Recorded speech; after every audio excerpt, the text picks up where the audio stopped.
രാമ ഹരേ രാമ രാമ രാമ ഹരേ ഹരേ ഹരേ കൃഷ്ണ കൃഷ്ണ കൃഷ്ണ ഹരേ ഹരേ. കൃഷ്ണായ വാസുദേവായ ദേവകീനന്ദനായ ച നന്ദഗോപകുമാരായ ഗോവിന്ദായ നമോ നമ. എല്ലാ സജ്ജനങ്ങൾക്കും നമസ്കാരം. ഇന്ന് 20-ാമത്തെ ദശകം നോക്കാം. 1-ാമത്തെ ശ്ലോകം.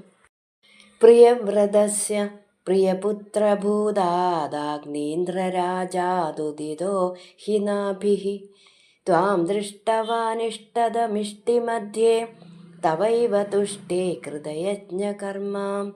പദമുറിച്ച് പറയാം. പ്രിയവ്രതസ്യ പ്രിയപുത്രഭൂതാത് ആഗ്നീന്ദ്രരാജാത് ഉദിതഃ ഹി നാഭിഃ ത്വാം ദൃഷ്ടവാൻ ഇഷ്ടദം മധ്യേ തവൈവ തുഷ്ടൈ കൃതയജ്ഞ കർമ്മ.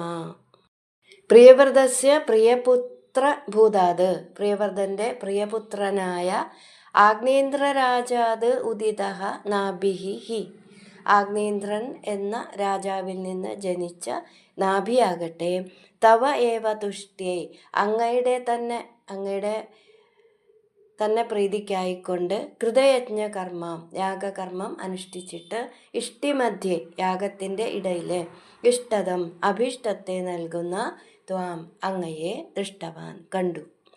ഈ ദശകത്തിൽ ഋഷഭദേവാവതാര ചരിതം പറയാണ്. പ്രിയവ്രതന്റെ പ്രിയപുത്രനായ ആഗ്നേന്ദ്ര രാജാവിൽ നിന്ന് ജനിച്ച നാഭി ഭഗവത് പ്രീതിക്കായിക്കൊണ്ട് യാഗകർമ്മം അനുഷ്ഠിച്ചു കൊണ്ടിരിക്കുമ്പോൾ യാഗത്തിൻ്റെ മധ്യത്തിൽ സർവാഭീഷ്ടത്തെയും സാധിച്ചു കൊടുക്കുന്ന ഗുരുവായൂരപ്പ അങ്ങയെ കണ്ടു. ഇനി 2-ാമത്തെ ശ്ലോകം. അഭിഷ്ടുതസ്തത്ര മുനീശ്വരൈസ്ത്വം രാജ്ഞസ്വതുല്യം സുതമർഥ്യമാനഃ സ്വയം ജനിഷ്യേഹമിതി ബ്രുവാണസ്ഥിരോദത ബർഹിഷി വിശ്വമൂർത്തേ. പദമുറിച്ച് പറയാം. അഭിഷ്ടുതഃ തത്ര മുനീശ്വരൈഃ ത്വം രാജ്ഞഃ സ്വതുല്യം സുതം അർത്ഥ്യമാനഃ സ്വയം ജനിഷ്യെ അഹം ഇതി ബ്രുവാണഃ തിരോദത ബർഹിഷി വിശ്വമൂർത്തേ. വിശ്വമൂർത്തേ തത്ര ഗുരുവായൂരപ്പ അവിടെ ആ യാഗത്തിലെ മുനീശ്വരൈഃ അഭിഷ്ടുതഃ മുനീശ്വരന്മാരാൽ ചുറ്റും നിന്ന് സ്തുതിക്കപ്പെട്ടവനും നാഭിക്ക് തുല്യനായ ഭഗവാന് തുല്യനായ സ്വതുല്യം സുതം നാഭിക്ക് തുല്യനായ പുത്രനെ അർത്ഥ്യമാനഹാത്വം പ്രാർത്ഥിക്കപ്പെട്ടവനായ അവിടുന്ന് അഹം സ്വയം ജനിഷ്യെ ഞാൻ സ്വയം അവതരിച്ചു കൊള്ളാം ഇതി ബ്രുവാണഃ എന്ന് പറഞ്ഞുകൊണ്ട് ബർഹിഷി അഗ്നിയിലെ തിരോധതാഹ മറഞ്ഞു. നാഭി മഹാരാജാവിനാൽ വന്ദിക്കപ്പെട്ടവരായ ഋത്തിക്കുകൾ ഭഗവാന് തുല്യമായ ഒരു പുത്രനെ വേണമെന്ന് പ്രാർത്ഥിക്കുകയും സ്തുതിക്കുകയും നമസ്കരിക്കുകയും ഒക്കെ ചെയ്തപ്പോൾ ഭഗവാൻ കാരുണ്യത്തോടു കൂടിയിട്ട് അവരോട് പറയുകയാണ്, എന്നോട് സദൃശനായിട്ട് ഞാൻ തന്നെയല്ലാതെ വേറെ അന്യനില്ല. എന്നിരുന്നാലും ബ്രാഹ്മണ വചനം വ്യർത്ഥമാകാനും പാടില്ല. കാരണം ബ്രാഹ്മണ കുലം എന്നത് എൻ്റെ മുഖം തന്നെയാണ്. അപ്പോൾ അവരുടെ വാക്ക് വ്യർത്ഥമായാൽ എൻ്റെ മുഖത്ത് നിന്ന് പുറപ്പെട്ടത് വ്യർത്ഥമായിട്ട് വരും. ബ്രാഹ്മണ വചനം മിഥ്യയാകാൻ പാടില്ലാത്തതുകൊണ്ടും എന്നോട് തുല്യനായിട്ട് മറ്റൊരാൾ ഇല്ലാത്തതുകൊണ്ടും നാഭിയിൽ ഞാൻ തന്നെ എൻ്റെ അംശത്താൽ അവതരിച്ചു കൊള്ളാം എന്ന് പറഞ്ഞുകൊണ്ട് ഭഗവാൻ അഗ്നിയിൽ മറഞ്ഞു. ഇനി 3-ാമത്തെ ശ്ലോകം. നാഭിപ്രിയായാമഥ മേരുദേവ്യാം ത്വംശദോ ഭൂഋഷഭാഭിധാനഃ അലോകസാമാന്യ ഗുണപ്രഭാവ പ്രഭാവിതാശേഷജനപ്രമോദഃ. പദമുറിച്ച് പറയാം. നാഭിപ്രിയായാം അഥ മേരുദേവ്യാം ത്വം അംശതഃ അഭൂഃ ഋഷഭ അഭിധാനഃ അലോകസാമാന്യ ഗുണപ്രഭാവ പ്രഭാവിത അശേഷ ജനപ്രമോദഃ.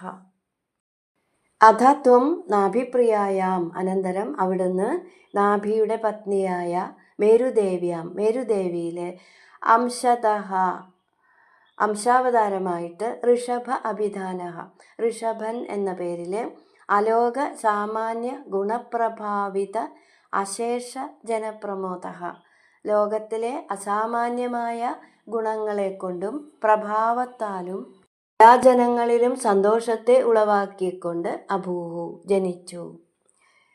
അനന്തരം ഭഗവാൻ നാഭിപത്നിയായ മേരുദേവിയിൽ ഭഗവാന്റെ അംശാവതാരമായിട്ട് ഋഷഭൻ എന്ന പേരിൽ അസാധാരണമായ ഗുണങ്ങളോടും പ്രഭാവത്തോടും കൂടിയിട്ട് സർവജനങ്ങളിലും സന്തോഷത്തെ പ്രദാനം ചെയ്തുകൊണ്ട് ജനിച്ചു.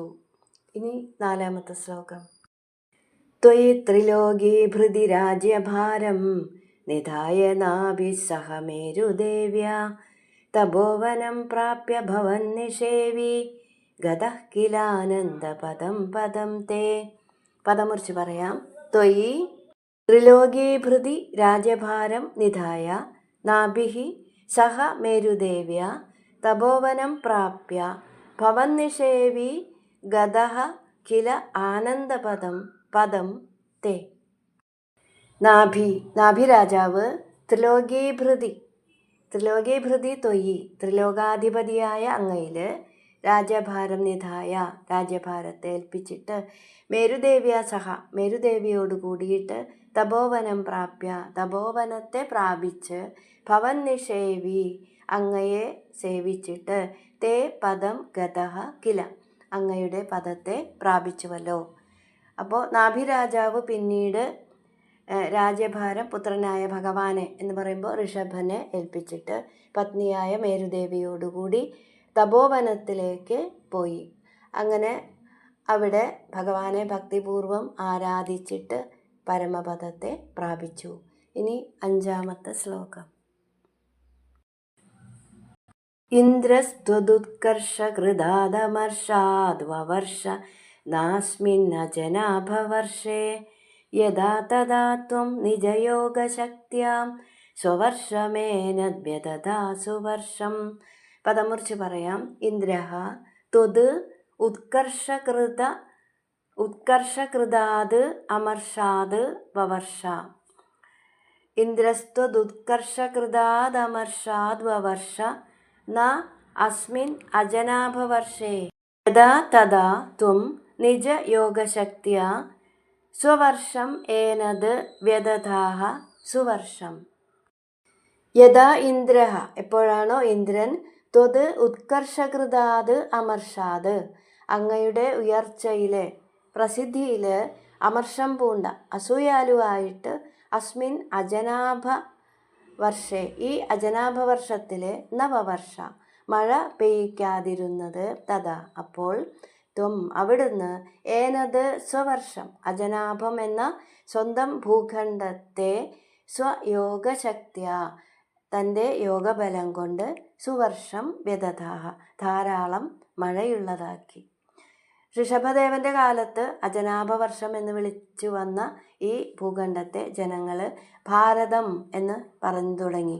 ഋഷഭദേവന്റെ ഉയർച്ചയിലും പ്രസിദ്ധിയിലും അസൂയാലുവായ ഇന്ദ്രൻ ഭാരതവർഷത്തിലെ മഴ പെയ്യിക്കാതിരുന്നപ്പോൾ ഋഷഭദേവൻ തൻ്റെ യോഗബലം കൊണ്ട് സ്വന്തം ഭൂഖണ്ഡത്തെ ധാരാളം മഴയുള്ളതാക്കി തീർത്തു, മഴ പെയ്യിച്ചു. ഇനി 6-ാമത്തെ ശ്ലോകം. ജിതേന്ദ്രദത്താം കമനീം ജയന്തീം മധോദ്വഹന്നാത്മരഥാശയോഭി അജീജനസ്തത്ര ശതം തനൂജാൻ യേഷാം ക്ഷിതീശോ ഭരതോഗ്രജന്മാം. പദമുറിച്ച് പറയാം. ജിതേന്ദ്രദത്താം കമനീം ജയന്തീം അഥ ഉദ്വഹൻ ആത്മരഥ ആശയഃ അഭി അജീജനസ്തത്ര ശതം തനൂജാൻ യേഷാം ക്ഷിതീശഃ ഭരതഃ അഗ്രജന്മ. അഥ ആത്മരഥാശയഃ അഭി, അനന്തരം അവിടുന്ന് ആത്മരഥാശയഃ അഭി, ആത്മാരാമനാണെങ്കിലും ജിതേന്ദ്രദത്താം കമനീം, ഇന്ദ്രദത്താം, ജയിക്കപ്പെട്ട ഇന്ദ്രൻ നൽകിയ കമനീം ജയന്തിയും, സുന്ദരിയായ ജയന്തിയെ ഉദ്വഹൻ, വിവാഹം ചെയ്തിട്ട് തത്ര, അതിൽ ശതം തനൂജാൻ, 100 പുത്രന്മാരെ അജീജനഃ ജനിപ്പിച്ചു. യേഷാം യാതൊരുവരിൽ ആ പുത്രന്മാരിൽ ക്ഷിതീശ ഭരത, രാജാവായ ഭരതനാണ് അഗ്രജന്മ, ജ്യേഷ്ഠനായിരുന്നത്. അപ്പോൾ അനന്തരം ഭഗവാൻ ആത്മാരാമനാണെങ്കിലും ഇന്ദ്രൻ നൽകിയ സുന്ദരിയായ ജയന്തിയെ വിവാഹം ചെയ്തിട്ട് അതിൽ 100 പുത്രന്മാരെ ജനിപ്പിച്ചു. ആ പുത്രന്മാരിൽ മൂത്ത പുത്രനായ ഭരതൻ രാജാവായി. ഇനി 7ാമത്തെ ശ്ലോകം. നവാഭവൻ യോഗി വരാ നവാന്യേ ത്വപാലയൻ ഭാരതവർഷഖണ്ഡാൻ ശൈഗാത്വശീതിസ്തവ ശേഷപുത്രാത് സ്തപോ ബലാത് ഭൂസുരഭൂയമീയുഹു. പദം മുറിച്ച് പറയാം. നവാഭവൻ യോഗിവര നവാന്യേ ത്വപാലയൻ ഭാരതവർഷഖണ്ഡാൻ സൈഗ തു അശീതിഃ തവ ത്വശീതിസ്തവ ശേഷപുത്രാः തപോബലാത് ഭൂസുരഭൂയം ഈയുഹു.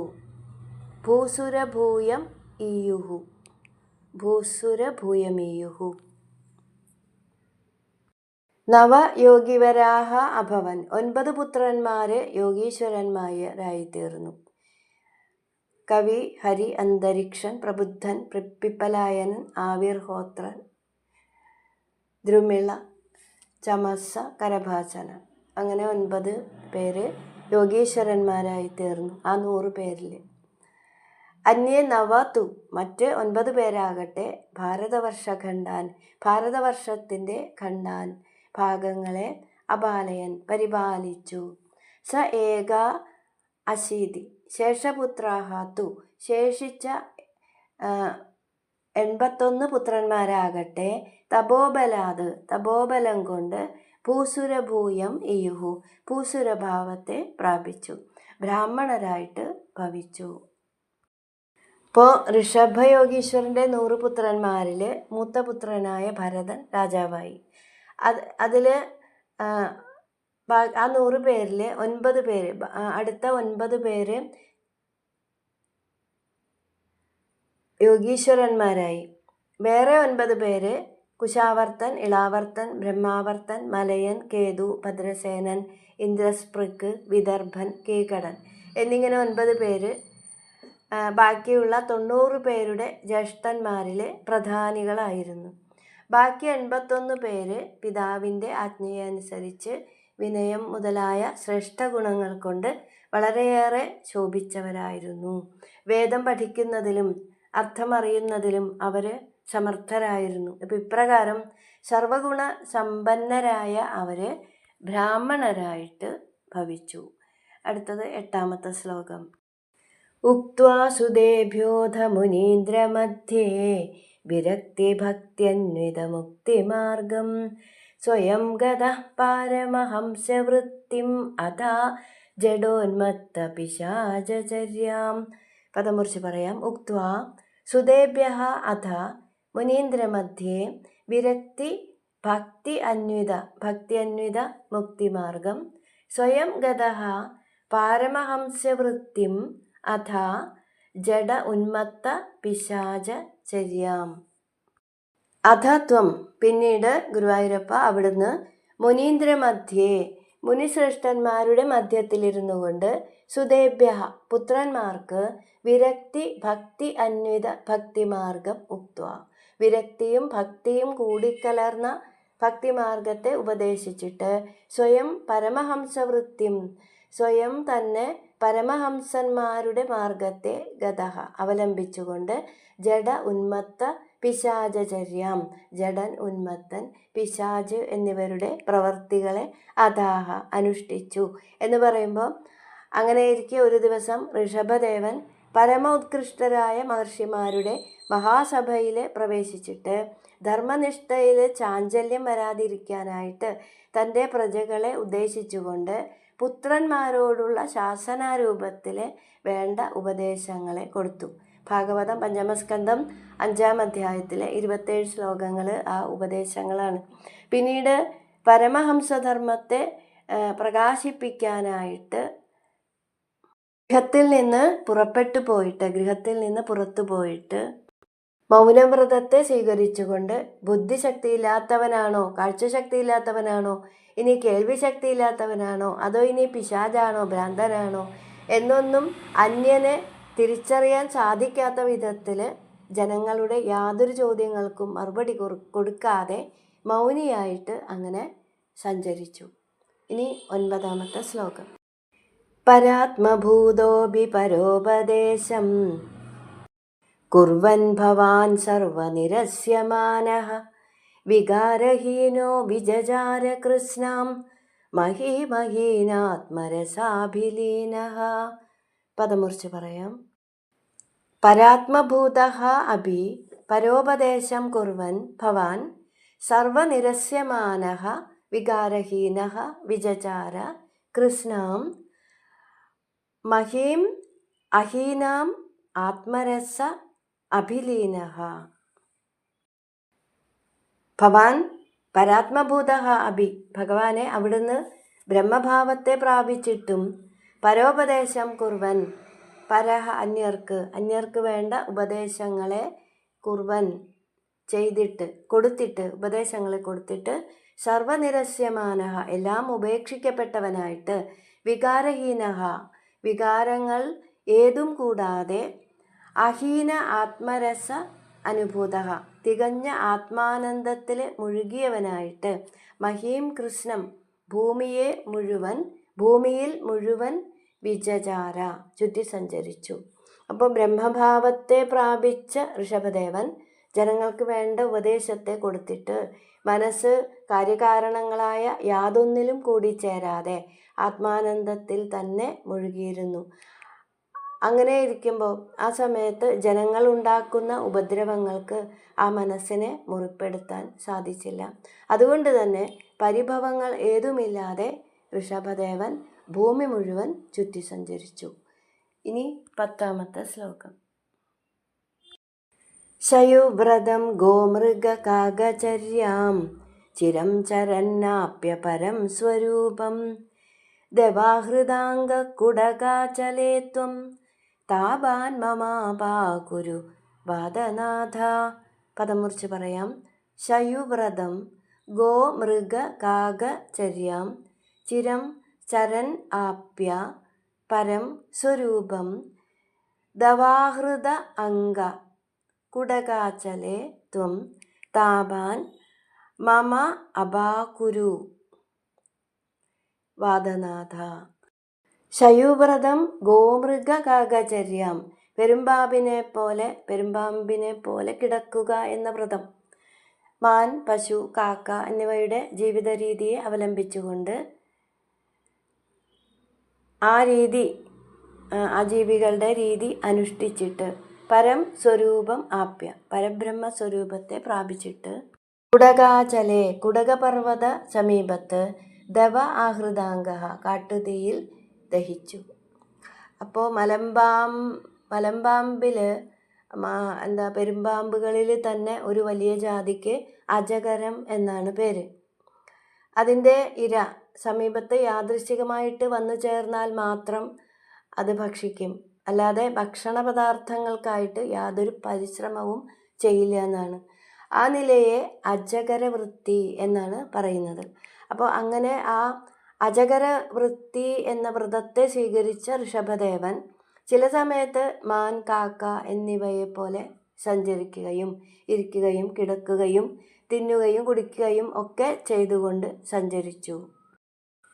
ചില സമയത്ത് അങ്ങനെയൊക്കെ കഴിച്ചുകൂട്ടും. അപ്പോൾ ലോകയാത്രയിൽ നേരിടുന്ന കഷ്ടങ്ങളെ പരിഹരിക്കാനുള്ള മാർഗങ്ങളെ ലോക ജനതയ്ക്ക് മനസ്സിലാക്കി കൊടുക്കാൻ മാത്രമാണ് ഋഷഭദേവൻ ഇങ്ങനെ സഞ്ചരിച്ചത്. അപ്പം ഇങ്ങനെ സഞ്ചരിച്ചു കൊണ്ടിരിക്കുമ്പോൾ കാറ്റുകൊണ്ട് ചലിക്കുന്ന മുളകൾ തട്ടിയുണ്ടായ വലിയ കാട്ടുതീ വനത്തിൽ പടർന്നു പിടിച്ച സമയത്ത് വനം ദഹിക്കാൻ തുടങ്ങി. അതോടുകൂടി ഋഷഭദേവൻ്റെ ശരീരവും ദഹിച്ചു. അപ്പോൾ മൽപ്പത്തൂർ പറയാണ്, വാദനാഥ ത്വം, ഗുരുവായൂരപ്പ അവിടുന്ന് മമ താപാൻ എൻ്റെ ദുഃഖങ്ങളെ അപാകുരു ഇല്ലാതാക്കണേ എന്ന മേൽപ്പത്തൂരിൻ്റെ പ്രാർത്ഥനയോട് കൂടിയിട്ട് 20ാമത്തെ ദശകം ഉപസംഹരിക്കുകയാണ്. ഹരേ കൃഷ്ണ.